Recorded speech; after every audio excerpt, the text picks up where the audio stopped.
പാലക്കാട് പെരിങ്ങോട്ടുകുറിശ്ശിയിലെ പരാജയത്തിൽ CPM-നെ വിമർശിച്ച് IDF നേതാവ് AV ഗോപിനാഥ്.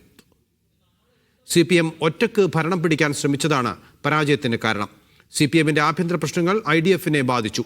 സ്ഥാനാർത്ഥി നിർണയത്തിൽ CPM-ന് പറ്റിയ പാളിച്ച തങ്ങൾക്കും തിരിച്ചടിയായി. തോൽക്കുമെന്ന് 3 ദിവസം മുമ്പ് മനസ്സിലായിരുന്നുവെന്നും AV ഗോപിനാഥ് മീഡിയ വണിനോട് പറഞ്ഞു.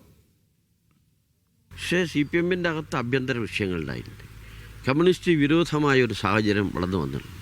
പിന്നെ ഇവരെല്ലാവരെയും BJP, കോൺഗ്രസ് എല്ലാവരും ടാർഗറ്റ് ചെയ്ത് എന്നെ മാത്രമാണ്. CPM ഒരു സ്വതന്ത്ര സ്ഥാനാർത്ഥിയെ നിർത്തി ഞങ്ങളെ തോൽപ്പിക്കാനുള്ള മാർഗം ഈ തെരഞ്ഞെടുപ്പിൽ നോക്കിയിട്ടുണ്ട്.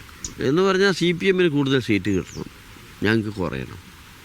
ആ ഒരു പ്ലാനിൽ അവർ മുന്നോട്ട് പോയി.